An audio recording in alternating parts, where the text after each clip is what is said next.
Türkiye'den Örgümü Dediniz kanalımdan dünyadaki tüm dostlara selamlar, sevgiler, saygılar. Örgümü Dediniz kanalıma hepiniz hoş geldiniz. Bu videomda evde arta kalan iplerinizi rahatlıkla değerlendirebileceğiniz bu güzel hırka çalışmasını sizlere anlatmak ve paylaşmak istiyorum. Umarım sever ve beğenirsiniz arkadaşlarım. Beğeni ve yorumlarınızı videomun alt kısmında yapabilir. Ayrıca paylaşımda bulunarak daha çok kişilere ulaşımını sağlayabilirsiniz. Evet, hırkabımızı böyle evde arta kalan iplerimizden kullanarak yaptım. O yüzden miktar veremeyeceğim. Zaten vermek de istemiyorum arkadaşlarım genelde. Hani şu ölçüde bu ölçüde diye. Çünkü elden ele, ipten ipe, inanın tığdan tığa çok fark ediyor. O yüzden bütün videolarımda genelde motifin ölçüsünü ya da işte şu kadar ip kullandım diye belirtmek istemiyorum. Sizleri yanıltmamak amaçlı arkadaşlarım. Evet, yine de şeyi söylemek isterim. Krem rengi olan ipimizden 250 gram civarında, yeşil ipimizden de 100 gram civarında ip kullanarak yaptım. Diğerleri zaten evde arta kalan iplerimdi arkadaşlarım. Yukarıda i yazan yere basacağınızda göreceğiniz hırkanın yapımında kullanmış ve ondan arta kalan ipleri burada da değerlendirmek istedim. Ve böyle bir güzellik ortaya çıktı arkadaşlarım. Umarım sever ve beğenirsiniz. Dediğim gibi beğenmeyi, yorum yapmayı, paylaşımda bulunmayı unutmazsanız da çok mutlu olurum. Evet, şimdi bu güzelliğin yapımına hemen geçelim. Bütün detayları videoda bulacaksınız arkadaşlarım. Hırkamı yaparken arkadaşlarım bakın şöyle göstereyim size. Bu evde kalmış böyle küçük şey olan iplerimi, daha önceki projelerimden kalan iplerim böyle. Bunları bir araya getirerek bu hırka çalışmasını yapacağız inşallah. İplerimiz gösterdiğim gibi arkadaşlarım, şimdi bu renkleri kullanarak ben sizlere son motifleri anlatacağım. Bir tane tam yapacağız, bir de yarım motif yapacağız. Yarım motifimizi de bakın şu ipimizi yapmaya çalışacağız. Evet, şimdi önce tam motif için şöyle ipimi alıyorum.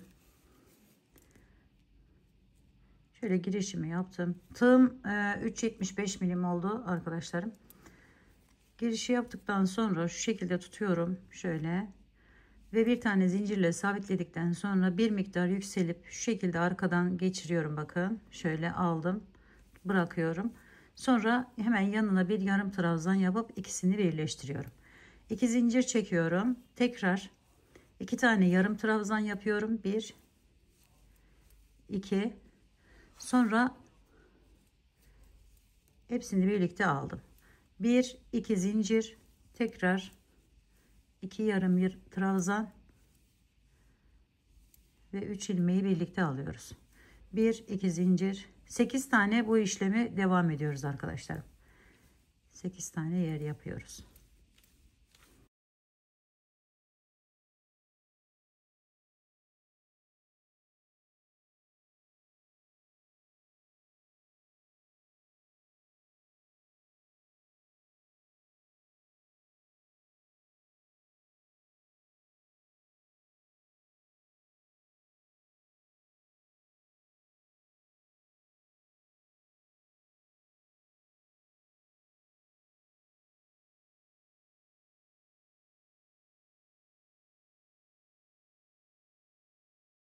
İki, 4, 6 oldu. 7.'yi yapacağız şimdi. 2 zincirimi çektim, 8.'ye geçtim. Şimdi 8'i yaparken üzerine bir aldım. Şu ipimi iyice sıkılaştırıyorum orta kısmını ve geliyorum, bakın şöyle girişimi yapıyorum. Şu şekilde altından onunla birlikte alıyorum, daha sonra çıkmaması için. Yine yarım trabzan yapıyorum ve üçünü birlikte alıyorum bu şekilde. 2 zincir çekiyorum, geliyorum arkadaşlarım, bakın şu üst tepesinden girişimi yapıyorum ve kaydırarak bağlıyorum. Sonra diğer renk, hangi renk kullanacaksak onu alıyoruz. Şu rengimle devam edeceğim. Kaç tane olması şeyi önemli değil. Renklerini böyle birbirine ayarlayabilirsiniz. Evdeki arta kalan iplerinizi böyle güzel bir hırka haline getirebilirsiniz arkadaşlarım. İşte bu sonları kaldığı için biraz böyle şeylerde sıkıntı yaşayabiliyoruz. Bir de bu tüylü ip olduğu için birbirine geçme durumu da oluyor arkadaşlar. Şimdi bunu aldım. Bakın şöyle biraz fazlaca bir ip tutuyorum şöyle.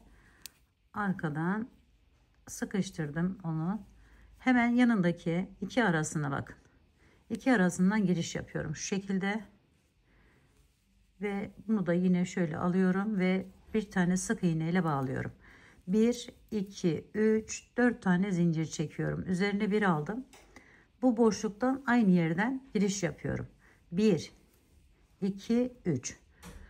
Üzerine bir alıyoruz, 3 çekiyoruz arkadaşlar. İlkini tek, diğerlerini 2 2. Bunu da 4 defa tekrarlıyoruz. 3. Sonuncuyu da aynı şekilde bakın, bir aldım, 3 de çekiyorum. 1 2 3 4 tane zincir çekiyorum. Geliyorum, hemen aynı yerin içerisine giriş yapıyorum şu şekilde ve buraya sık iğne ile bağlıyorum. Yapraklarımızı yapıyoruz şu anda. Sonra ikinci boşluğa geçiyorum. Her biri boşluğa bu işlemi yapacağız arkadaşlar. Şöyle sık iğnemizi yaptık. 1 2 3 4 zincirimizi çektik. Üzerine bir aldık. Şöyle bir, ilkini tek çekiyoruz. Sonra 2 2 çekiyoruz ve üçlü trabzan boyutuna getiriyoruz. Şu şekilde ikinciyi yaptım. 3 4. Sonra tekrar 4 zincir, 2 3 4 ve buradan giriş yapıp buraya ekliyorum arkadaşlar. Sonra yan boşluğa geçtim. Aynı şekilde 1 2 3 4 zincir, üzerine bir aldım. Üçlü trabzan yaptım. 1 2 3 4 1 2 3 4 zincir, aşağıya iniyoruz ve bağlıyoruz. 1 2 3 4, bir aldık, üzerine 3 defa da çektik. Yapraklarımızı bu şekilde tamamlıyoruz. Toplam 8 tane yaprağımız olmuş oluyor arkadaşlar.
Burayı tamamladım arkadaşlarım. Şimdi şu şekilde arkaya doğru geçiş yaptım.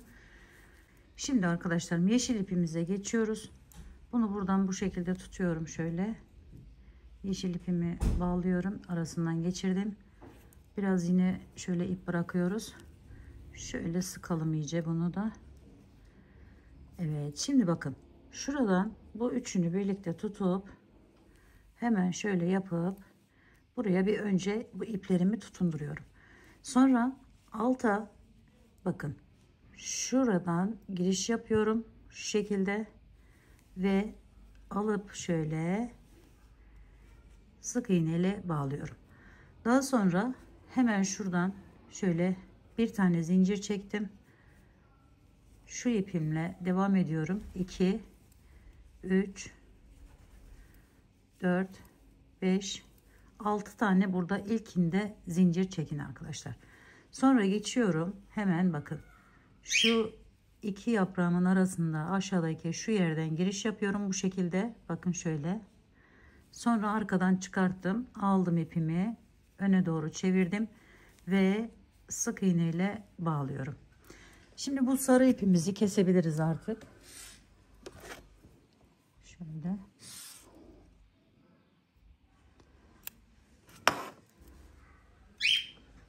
Onunla işimizi tamamladık arkadaşlar.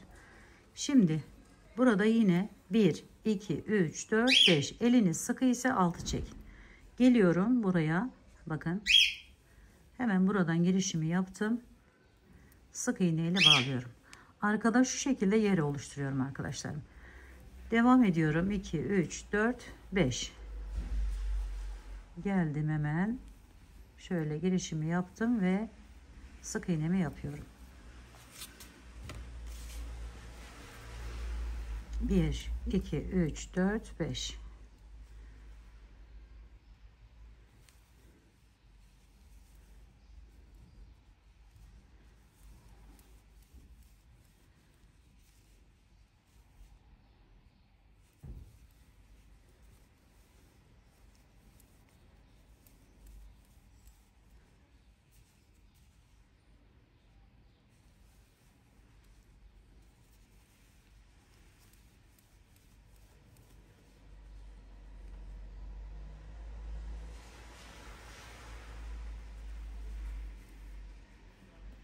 Şimdi diğerlerini yaptık, sona geldik. Bakın son yaprağımıza. Burada 3 zincir çekiyoruz. 1 2 3.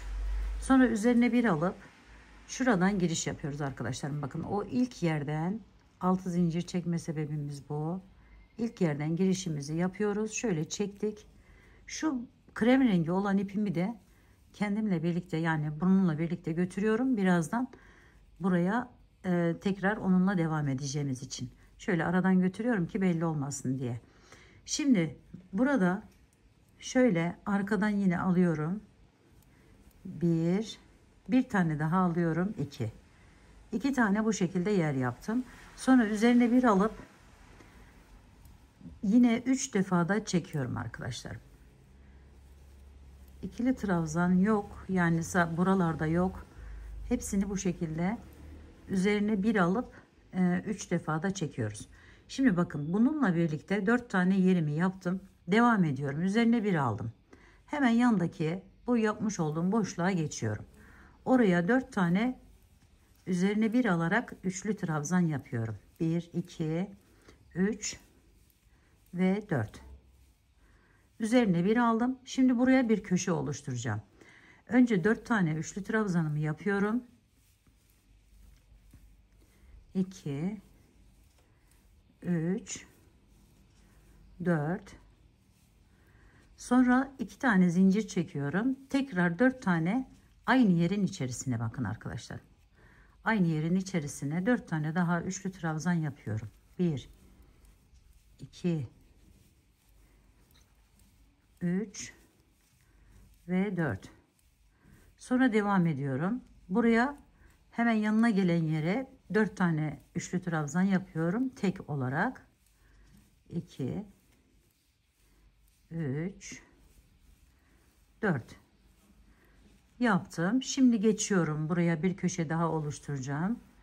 Yine önce 4 tane üçlü trabzan. 1 2 3 4 2 zincir, tekrar 4 tane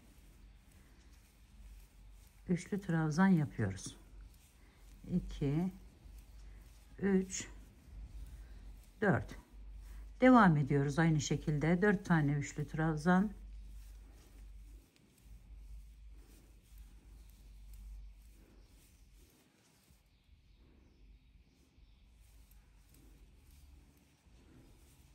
Üzerine bir aldık. Şimdi bir köşe daha oluşturuyoruz.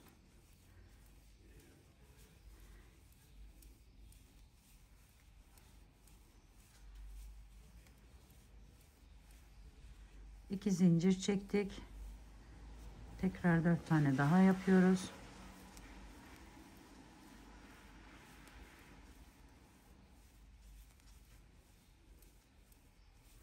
Şimdi bu araya 4 tane üçlü trabzan yine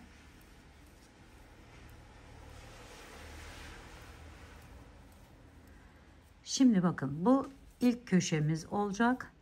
Yarısını yapmıştık. Şimdi diğer dördü yapıyoruz. 1 2 3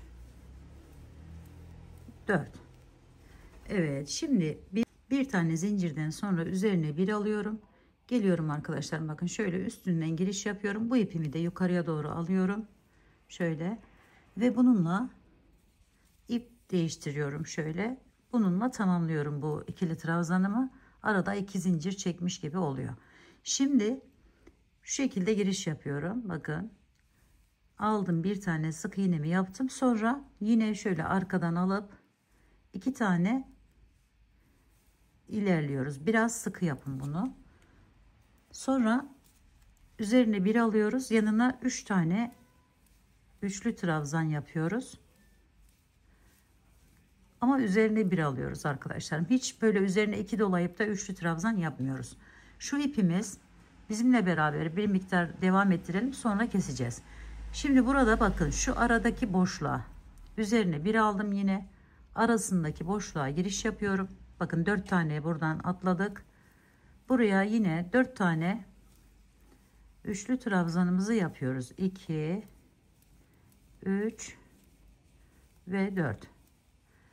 Sonra devam ediyoruz. Hemen yana geçtik. Oraya da yine 4 tane bu şekilde bu ipimizi buradan da devam edelim. 2 3 4. Evet, şimdi şu yeşil ipimizi artık kesebiliriz.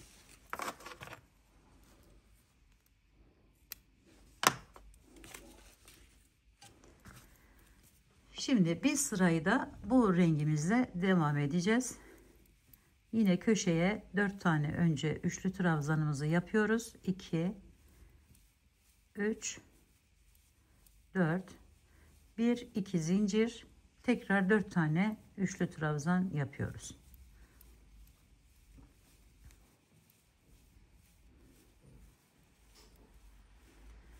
Üzerine bir aldık, yan tarafa geçiyoruz, kenara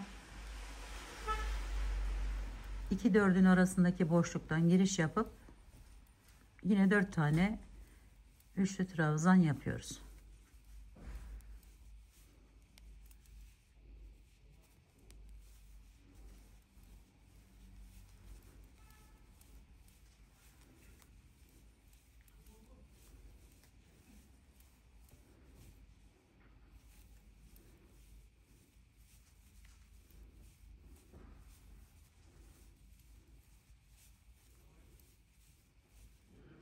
İki zincir çektim, köşe olacağı için hemen devam ediyorum.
Evet, sona geldim. 2 zincirimi çekiyorum ve şu şekilde yine üstünden giriş yapıyorum ve kaydırarak bağladım. Bir zincir çektim, sabitledim. Kesiyorum ve motifimi tamamlamış oluyorum. Büyük motifimi arkadaşlar şöyle. Bakın şöyle bir kabartmalı bir şekilde 3 boyutlu bir motif elde ediyoruz arkadaşlar. Şimdi çoğu arkadaşım bana soruyor, motifin boyu ne kadar, işte büyüklüğü ne kadar, kaç tane kullanmam gerekiyor. Şimdi arkadaşlarım, elden ele, ipten ipe çok fark ediyor. O yüzden ben herhangi bir ölçü verip de sizi yanıltmak istemiyorum. Yani şimdi ben mesela 200 gram bu kaldı arkadaşlar, daha kullanacağız ama ben bu kadarla böyle bir şeyi yaparken, hani eliniz sıkı ise kullanacağınız tığa göre de değişir. Eliniz sıkı ise bu daha küçük olacaktır arkadaşlar. Yani onun için herhangi bir ölçü verme taraftarı değilim arkadaşlar. Evet, şimdi bu büyük motifimizi tamamladık. Şimdi yarım olan motifimizi yapacağız. 2 tane yarım motife ihtiyacım oldu arkadaşlarım. Sizin de öyle olacaktır. Çünkü yani büyüklüğü ne olursa olsun 2 tane olacaktır. Şimdi bunu şöyle kenara alayım. Yine aynı bu ipimle giriş yapıyorum ve bir tane zincirle sabitledikten sonra şöyle aldım. Sonra üzerine alıp ilk baştaki gibi yapıyoruz. 2 zincir çektik. 8 tane yapmıştık. Şimdi 6 tane yapacağız arkadaşlar. 1, 2 yarım trabzan, 2 zincir. Birleştirdikten sonra tabii 1, 2 yarım trabzan, 1, 2 zincir. Tekrar 1, 2, 1, 2.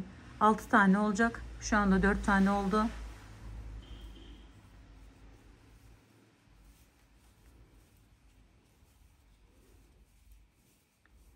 Şimdi yine aynı 6. sonuncuyu yaparken şöyle şunu arkadaşlarım şöyle tuttum. Bunu iyice sıkılaştırıyorum. Çektim. İkisini birlikte alıyorum şöyle ve buradan da bağlıyorum. Bir tane zincirle sabitliyorum. Bakın bu 1, 2, 3, 4, 5, 6 tane olacak. Bir zincirle sabitledikten sonra artık bu ipimi kesiyorum. Şimdi çiçeği hangi renk iple, şöyle bakın kalmıştı. Umarım yeter. Şöyle alıyorum. Şimdi şuradan girişimi yapıyorum. Ve bu ipimi aldım.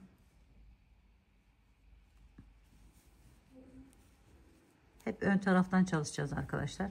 Yine bununla bakın 1, 2, 3, 4 tane zincirimi çektim.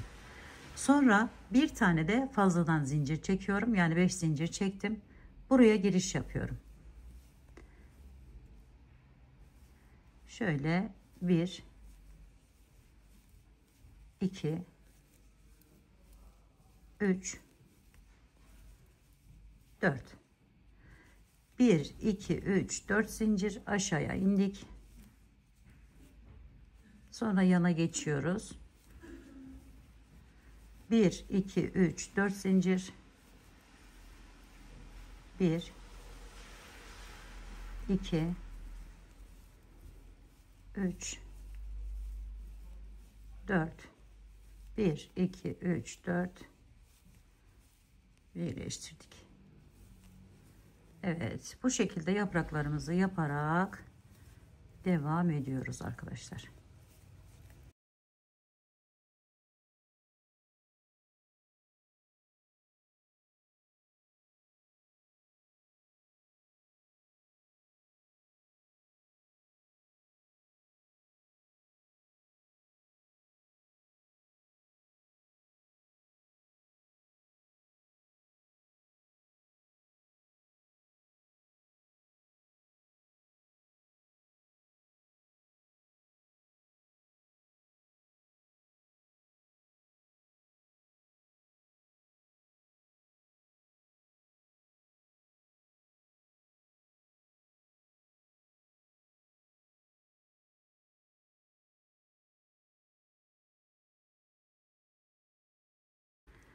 Evet arkadaşlar, şimdi bakın bu motifimi tamamladım. Hatta bazılarını şöyle 3 tane yaptım ki bu ipim yetsin diye.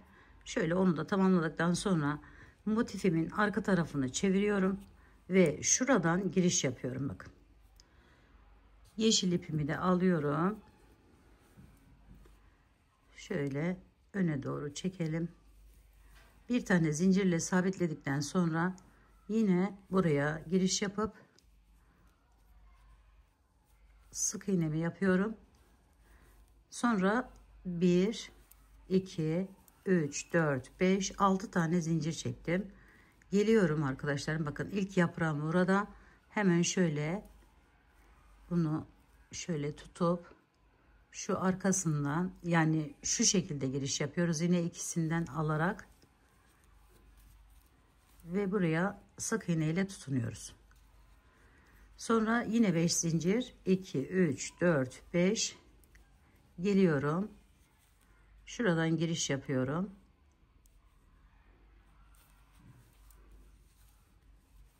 Bir, 2 3 4 5 yaprakları öne alacağım birazdan. Şöyle 1 2 3 4 5 çevirdim.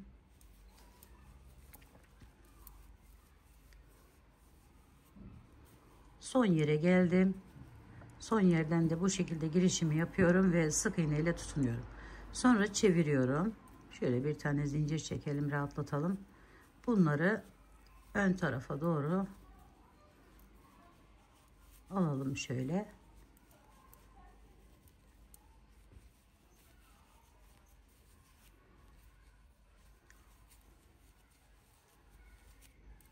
Evet. Şimdi arkadaşlar buradan yine yükseliyorum. Şu şekilde alıp bir tane buraya ikili trabzan yapıyorum. Bir tane zincir çekip şu araya 4 tane 1 2 3 4 üçlü trabzanımı yaptım. Sonra üzerine bir alıyorum. Geçiyorum diğerine, buraya. Yine 1 2 3 4. Sonra bir tane köşe yapacağız buraya. 4 tane üçlü trabzanımızı yapıyoruz. 1 2 3 ve 4. 2 zincir çektim. Tekrar 4 tane üçlü trabzanımı yapıyorum. 1 2 3 4. Sonra buraya geçiyorum. Köşemi tamamladım. 1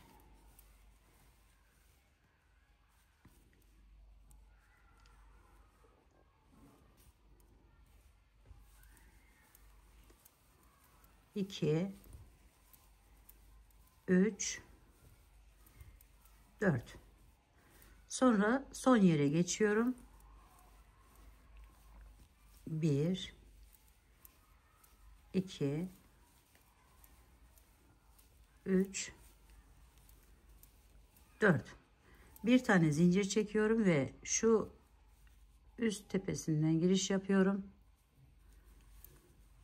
ve buraya bir tane daha üçlü trabzan yapıyorum. Bir tane zincirden sonra kesiyorum artık o ipimi de. Şöyle. Evet. Şimdi son sıraya geçtik. Şu ipleri de arkadan hemen şöyle götürelim ki orada gözükmesin.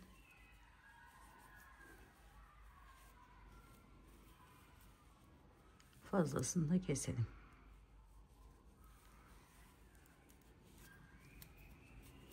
Şöyle saklayabiliriz. Evet. Bakın yeşili de bu şekilde tamamladık. Şimdi diğer rengimize geçiyoruz. Tekrar krem rengine son sıramızı yapıyoruz. Yine bunun üst tepesinden giriş yapıyorum. Burayı biraz sıkı yaptığımız için şöyle bunu aldım ve buraya bir tane zincir çekerek sabitledim. Sonra bu ipimle kalın bir ikili trabzan, üçlü trabzan boyutuna getiriyorum. Bir tane zincir çekiyorum. Üzerine bir aldım. Hemen yanındaki yere giriş yaparak şu iki araya bakın. 4 tane üçlü trabzan yapıyorum. Diğerine geçiyorum. Bakın şuraya. 1 2 3 ve 4. Devam ediyorum.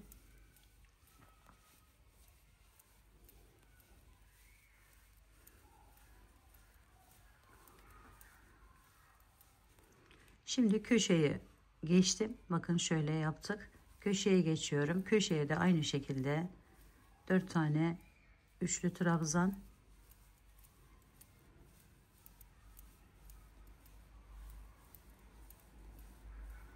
2 zincir çekiyorum. Tekrar 4 tane ikili trabzan, üçlü trabzan yapıyorum. 1 2 3 ve 4.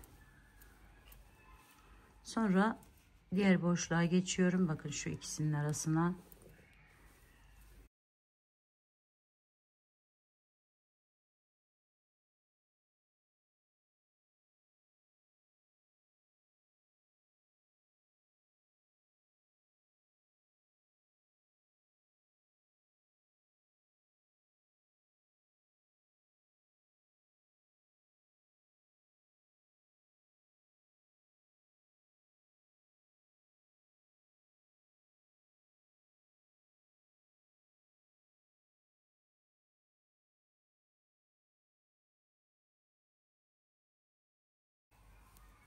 Şimdi bir zincir çektim, üzerine bir aldım. Hemen şu tepesinden giriş yapıyorum.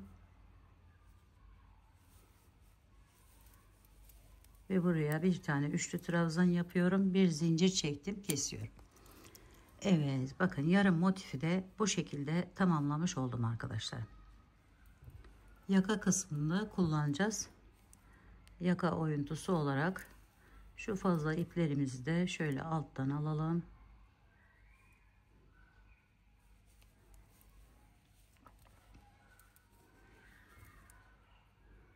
Önce bütün motifleri tamamlayıp daha sonra ekleme işlemine geçiyoruz arkadaşlar. Hepsini bu şekilde yapıyoruz. 2 tane bundan ihtiyacımız olacak. Bundan ise ne büyüklükte yapacaksak o kadar ihtiyacımız olacak. Evet arkadaşlar, şimdi hırkamızın genel görünümü bu şekilde. Şimdi eklemesine geçeceğiz. Bakın şöyle bir ekleme, değişik bir ekleme tekniği. Daha önceki ceketlerde yapmıştım aynı işlemi. Şimdi de bunu da uygulamak istedim ve böyle güzel bir görüntü ortaya çıktı. Umarım sizler de seversiniz. Şimdi bakın, bu motifleri arkadaşlar kime yapacaksanız o büyüklükte şöyle yapıyoruz, ekliyoruz. Yani eklemesini şimdi göstereceğim sizlere.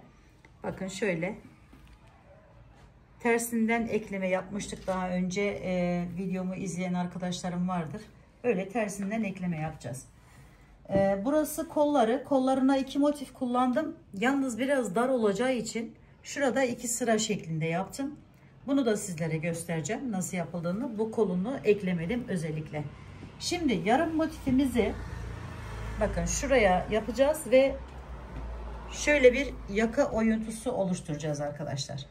Bu bütün motifimizi de buraya ekleyeceğiz ve burayı da tamamlamış olacağız. Şimdi bakın ben buraları şu tutma yeriyle tutturmuştum. Burayı açıyoruz. Şimdi eklemesine geçtik arkadaşlar. Şöyle şuradan, evet. Bakın şimdi buraya ekleyeceğiz. Şunu takalım alt kısımlarına. Altına herhangi bir işlem yapmayacağımız için burayı şöyle yapabiliriz. Evet, bunu da çıkartıyorum. Önce bütün motiflerinizi bitirin. Daha sonra ekleme işlemine başladıktan sonra ara vermemeye gayret edin arkadaşlarım. Çünkü bütün olarak devam ediyor. Yani tek tek motif değil. Motifler bak şöyle gördüğünüz gibi, şurada gördüğünüz gibi öyle komple ekleyeceğiz birbirine. Şimdi burayı bu yeşil ipimle ekleme yaptım ben. Şöyle alıyorum. Buradan başlıyorum arkadaşlar. Buradan da başlayabiliriz ama böylesine gitmek daha kolay. Şimdi şuradan aldım. Buradan da alıyorum. Önce bir tutunuyorum. Şöyle. Sonra bu ip fazla çıkmasın diye şöyle 1, 2, 3, 4. Burası dar olmayacak arkadaşlarım. En hani başta söylemem gereken işlemi bu. Dar olmayacak. 4 tane 5 tane zincir çekin buraya. Gevşek gevşek yapabilirsiniz. 1, 2, 3, 4. Bakın her bir aradan şöyle buradan ve buradan giriş yapıyoruz. Şu şekilde alıp birbirine ekliyoruz. 1, 2, 3, 4. Dediğim gibi 5 de çekebilirsiniz. Şimdi bakın bu orta birleşim yerine geldi. 1, 2, 3, 4 tane çektim. Şimdi burası da çok önemli arkadaşlar. Bakın şu ilk olan yani şu eklediğim motifimin burasından giriş yapıyorum. Daha sonra buradan alıyorum. Sadece bu ikisini ekliyorum önce. Sonra 2 tane zincir çekiyorum. Yine gevşek bir şekilde, eliniz sıkıysa 3 çekin. Sonra diğer 2 motife geçiyorum. Bu 2 motife. Bakın şuradan alıyorum. Şuradan da alıyorum. Şunu çıkartalım. Tam olarak görün arkadaşlarım burayı.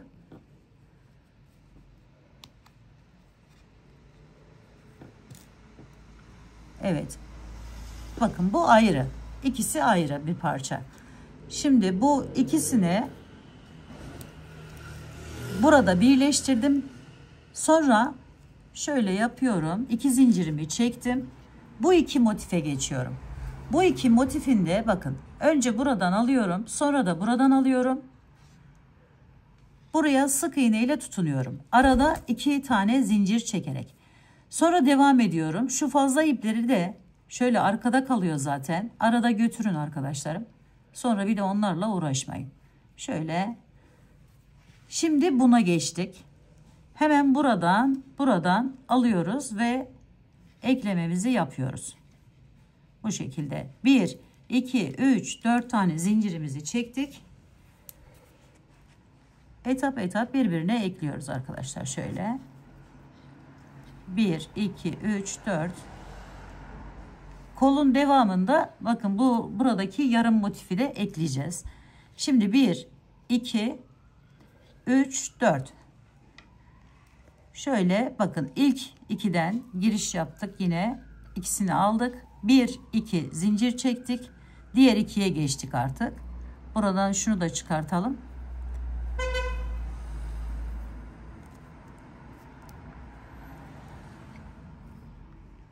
Şöyle. Evet, şu ikisinden alıyorum ve buraya ekliyorum. Şuradaki fazla ipi de alarak devam ediyorum. 2, 3, 4. Şimdi buna geçtim.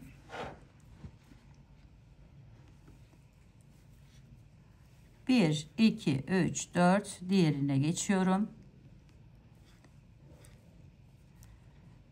Bunu da buradan bakın alttan gelen şurası, orayı da gösterecektim sizlere. Şimdi bir motif böyle. Bu arada kalan, koltuk altında kalan motifimiz ise yarım. Yarısı önde gördüğünüz gibi şöyle. Yarısı da arkada arkadaşlar. Şöyle. Bakın. Ortada 2 motifimiz var. Buralarda yarım motifimiz var. Sonra çeviriyoruz. Burada bir motifimiz var. Bakın şöyle kapatıyor zaten. Bu da burayı kapatacak. Böylelikle bu kısmını da bu şekilde tamamlamamız gerekiyor. Yani arkada 2 tane tam motif, bir tane bunun yarısı var. Önde de bir motif ve bunun yarısı var. Gördüğünüz gibi. Şimdi koltuk altına gelen kısmında bakın şöyle göstereyim. Koltuk altına gelen kısımda 2 tane yer bıraktım arkadaşlarım. Çünkü bunun yarısı 2 tane yapıyor. 2 tane yer bıraktım. Şimdi buradan gelirken buraya gelmiştik. Bakın şöyle ekleyerek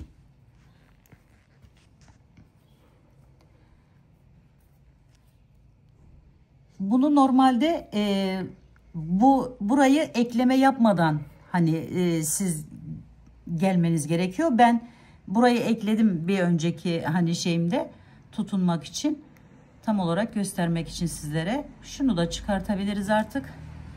Normal devam ediyoruz arkadaşlar. Böyle bakın. Şimdi buraya geldim. Buradan alıyorum. Buradan da alıyorum. Yine şöyle eklememi yapıyorum. 1, 2, 3, 4, 5. Geçtim buraya. Şuraya bakın. Şöyle çevireyim. Tam olarak görünsün. Şöyle. Bakın bu alttan gelen yarım motife ekli burası. Şimdi şurayı da buraya ekleyeceğiz. Burayı ben ekleme yaptığım için şöyle hemen üstünden alarak devam edeceğim. İpi kesmemek amaçlı. 1, 2, 3, 4 tane zincirimi çektim. Geliyorum aynı şekilde şunun da üstünden hemen şöyle alıyorum. Şimdi burası ise bakın şöyle birleşim yerimiz arkadaşlar. Aynı zamanda yine 1, 2, 3, 4 tane zincirimi çekiyorum. Pardon, 2 zincirimi çekiyorum. 2 motifin ekleme yeri olduğu için. Bunu alıyorum. Buradan giriş yapıyorum. Bunu da burasından bakın. Şuradaki yerimizden girişimizi yaptık. 2 zincir çekerek diğer yarım olan motifimize geçmiş oluyoruz. Şöyle 4 tane yine çektim zincir. Geliyorum. Bunu aldım. Bunu aldım. Eklememi yapıyorum. 1, 2, 3, 4 zincir. Şöyle alıp ekliyoruz. 1, 2, 3, 4.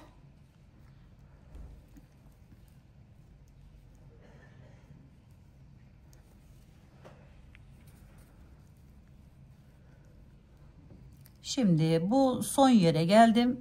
Oradan da girişimi yaptım. Şöyle bir tane zincir çektikten sonra bu ipimi kesiyorum. Burayı bu şekilde eklemiş oldum. Şimdi arkadaşlar, normalde eğer motifi 3-4 tane yapacaksanız, yani böyle gerek yoksa genişletmenize, direkt burayı da ekleyip daha sonra şu aralara ekleyebilirsiniz. Az önce gösterdiğim gibi. Ama ben bunda şöyle biraz geniş olsun kolu diye şöyle 1-2 sıra yani yapmış oldum. Şimdi orayı anlatacağım sizlere. Şimdi arkadaşlarım, burayı bu şekilde alt kısmını ekledikten sonra şunu da çıkartalım. Bu krem rengi ipimi alıyorum. Şu kolucunun ilk başındaki yerden, köşeden şöyle girişimi yapıyorum. Buraya şu şekilde alıp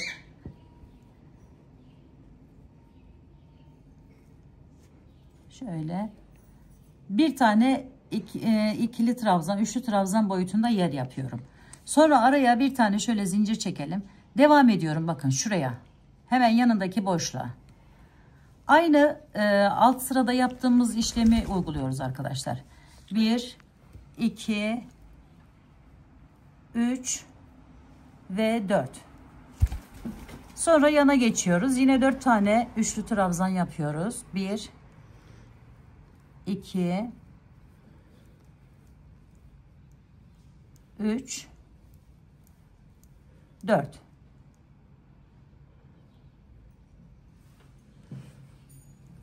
Önce burayı bu şekilde bir sıra, aynı şekilde karşıya da bir sıra şeklinde devam ediyoruz.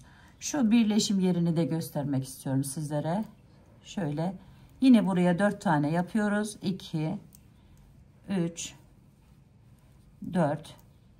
Sonra bakın köşeye geldim. 1, 2, 3, 4. Şimdi üzerine alıyorum. Hiç zincir falan çekmeden diğer motife geçiyorum. Bakın şuraya. Buradan da aynı şekilde 1, 2, 3, 4. Evet, hepsini bu şekilde tamamlıyorum arkadaşlar. Şöyle bakın, birleştiriyoruz. Daha sonra buraya geçeceğiz. Buraları ekleyeceğiz ve bu üst kısmını ekleyeceğiz. Şurada gördüğünüz işlemi yapacağız. Evet, şimdi aynı burayı yaptığımız gibi buraya kadar geliyoruz arkadaşlarım, bakın. Şu köşedeki yere kadar geliyoruz. Buraya bir dörtlü yapıyoruz. Dönüşünü tekrar sizlere göstereceğim ben. Şimdi burayı tamamlayalım. 4 tane yaparak. Evet arkadaşlar, bakın son yere de 4 tane yaptım. 5.'yi de yapıyorum çünkü diğer tarafa döneceğim. Şöyle 5 tane üçlü trabzan yaptım. Şimdi bunun hemen karşısına gelen yer, bakın şöyle çevireyim iyice görün. Şu motifimiz arkadaşlarım, bakın. Şu motifimizle burayı, bakın bu köşeden üzerine alıyorum ve hemen buradan girişimi yapıyorum. Şu tarafından buraya yine 4 tane 1 2 3, bakın hiç ip falan kesmedim. Direkt bu şekilde devam ediyoruz. Şimdi 4 taneyi buraya yaptıktan sonra şuraya da, şu kısmına da 4 tane yine üçlü trabzanımızı yapıyoruz. 2 3 ve 4. Devam edelim. 1 2 3 ve 4. Burayı da bu kol ucuna kadar bu şekilde birleştirelim arkadaşlar. Daha sonra diğer işlemine geçeceğiz. Evet arkadaşlar, şimdi bakın son yere de geldim. Burada bir zincirimi çekiyorum ve kesiyorum. Şimdi bu kısmını da bu şekilde tamamlamış oldum. Şimdi arkadaşlar, buradan şöyle tersini çevirmek amaçlı bu motiflerimi şöyle tutuyorum. Bakın şöyle bir görüntü, arka tarafı. Şimdi yine yeşil ipimizi alıyoruz.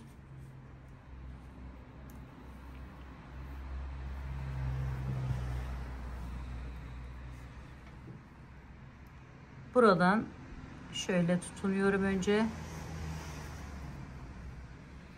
Bir tane zincirimi çektim. Devam ediyorum zincir çekmeye. 3 4 5 6. İlki olduğu için 6 tane çektim arkadaşlar. Burayı da getiriyorum. Bakın hemen karşılık gelen yeri şurası. Burayla birleştiriyorum. 1 2 3 4 5.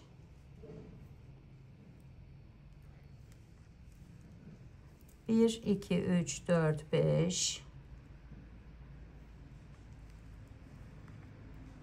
1 2 3 4 5. 1 2 3 4, dar olmasın diye 5 çekmek istedim oraları. Şuraya geldim, bakın. 1 2 3 4.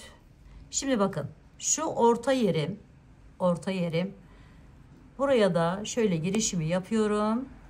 1 2 zincir çektim. Tekrar aynı yerin içerisine bir tane daha batıyorum arkadaşlar, şöyle. Sonra devam ediyorum. 1 2 3 4. Buraya 1 2 3 4. Buraya geçiyorum. 1 2 3 4.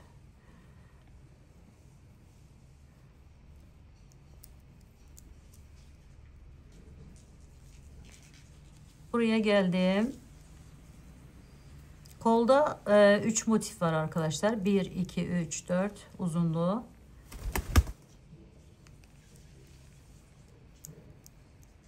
İki zincirimi çektim. Tekrar aynı yere giriş yaptım. 1 2 3 4.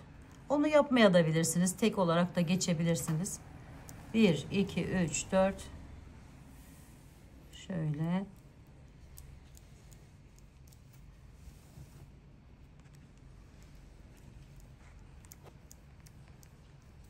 Evet, son yere girişimi yapıyorum bu şekilde.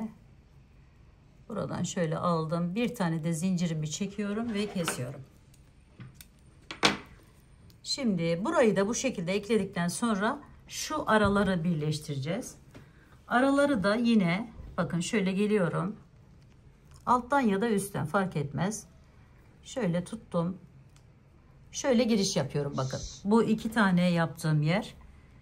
Buradan aldım. 1, 2, 3, 4. 5 çekelim ilki olduğu için. Şimdi bunu devam ettiriyorum. Hemen buradan girişimi yaptım. Buradaki yerime girişimi yaptım. Ekliyorum. 1, 2, 3, 4. İkinciye geçtim. 2, 3, 4. Üçüncüye ekliyorum.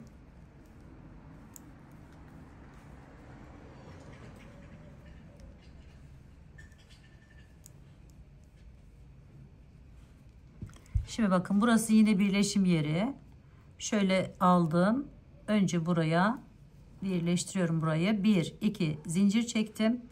Diğer tarafa geçip o ikisini alıyorum bu şekilde. Sonra tekrar 4 tane ile diğerine geçiyorum.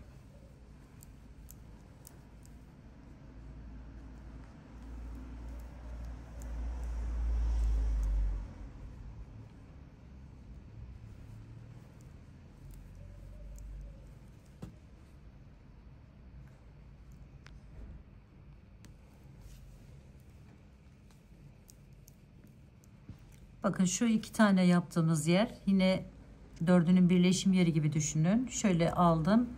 Buradan bağlıyorum. Bir tane zincir çekiyorum ve kesiyorum. Evet. Diğerini de bu arayı da aynı şekilde böyle birbirine ekliyoruz arkadaşlarım. Ve şu önünü size göstermek istiyorum. Şurayı da birleştireceğiz. Onu da aynı şekilde arkadaşlar. Şöyle hemen buradan girişimizi yapıyoruz. Şu şekilde öndeki yarım motifimizin diklemesine olan yeri aynı kolda yaptığımız gibi aldık. 1, 2.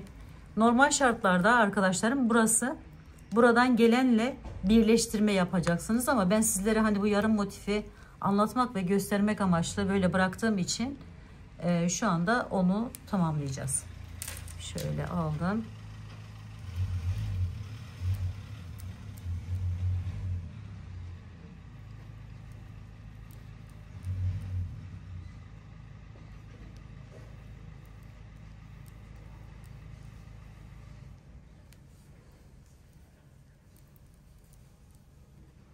Bakın buraya geldim. Yine buradan girişimi yapıyorum. 1, 2 zincir çektim. Tekrar bu tarafından alıyorum ve burayı birbirine eklemiş oluyorum.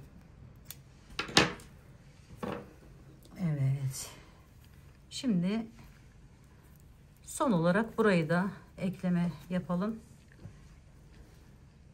Şu şekilde arkadaşlarım bakın. Bakın şu şimdi ekleme yaptığımız yer. Üstü bu şekilde. Burası bu şekilde. Yarım olan motifimizi bakın şöyle buraya da ekledik. Aynı zamanda böyle bir görüntü. Şimdi ben hemen şunu da ekleyeceğim. Daha sonra kol uçlarına geçiyoruz arkadaşlarım. Bakın kol ve şu öne şu işlemi uygulayacağız. Kolda biraz daraltma yaptım. Ancak önünde ve alt kısmında bu daraltmayı yapmayı düşünmüyorum. Bir de biraz fazla kalın yaptım kolunu. Biraz daha uzun olmasını istediğim için. Bunu yapacağınız kişinin boyutuna göre ayarlama yapabilirsiniz. Evet, buraya da aynı şekilde hiç şey yapmadan, azaltma yapmadan arkadaşlarım. Ama kolunda azaltma yapacağız. Şöyle bakın, şöyle girişimi yapıyorum. Yine bu ipimle devam edeceğim. Biraz onu da göstermiş olayım bilmeyen arkadaşlarıma. Daha önceki videolarımda daha da detaylı bir şekilde de var arkadaşlar. Şöyle 3 tane zincirimi çektim. Sonra üzerine bir aldım.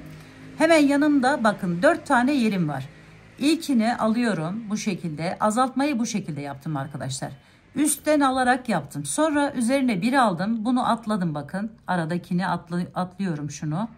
Daraltma yapacağım için. Şöyle yine üçlü trabzan gibi çekiyorum ama üzerine bir alıyorum. Bakın üzerine aldım. İkinciye geçtim. Şöyle bir önden aldım. Üzerine aldım. Bunu atlıyorum. Buraya geçiyorum. Bunu da arkadan alıyorum. Bu aralarda ikişer tane yerimizi daraltmış oluyoruz. Şöyle buraya geçtik. Arkadan bunu önden bu şekilde aldık. Bunu arkadan alıyoruz. Böyle azaltmış oluyoruz arkadaşlar. Evet, bunu bu şekilde devam ettirelim. Diğer sıraya gelince yine buraya gelmiş olacağız. Yine 3 tane zincirle yükselip bunu önden alacağız. Bunu arkadan alacağız. Ve dilediğimiz uzunluğa geldiğinde, yani şu şekle geldiğinde artık bunu da tamamlamış olacağız. Önlerde ve şeylerde hiç atlama yapmadan direkt bakın şöyle zaten yerlerimiz var. Dörtlü dörtlü dörtlü. Şu aralara arkadaşlarım bir tanesini buraya yapın. Şöyle bir tanesini de bu tarafa yapın ki daha düzgün dursun arkadaşlar. Evet, bunu da söyledik ve tamamlayalım. Kapanışta tekrar görüşelim arkadaşlar. Evet arkadaşlarım, gördüğünüz gibi kenarlarını çevirdim. Şöyle düğmeler diktim. Düğmem biraz küçük geldi. Biraz daha büyük kullanırsanız daha rahat edersiniz. Bakın arkası da bu şekilde. Böyle bir güzellik ortaya çıktı. Umarım sizler de sevmiş ve beğenmişsinizdir. Yapacak olan arkadaşlarıma şimdiden kolaylıklar diliyorum. Örgü dediğiniz kanalıma abone olmayı, beğenmeyi, yorum yapmayı, paylaşımda bulunmayı unutmazsanız çok mutlu olurum. Bir dahaki en farklı, en değişik örgü model, teknik ve tasarımlarında görüşmek üzere. Hoşça kalın, sağlıkla kalın. Allah'a emanet olun arkadaşlar.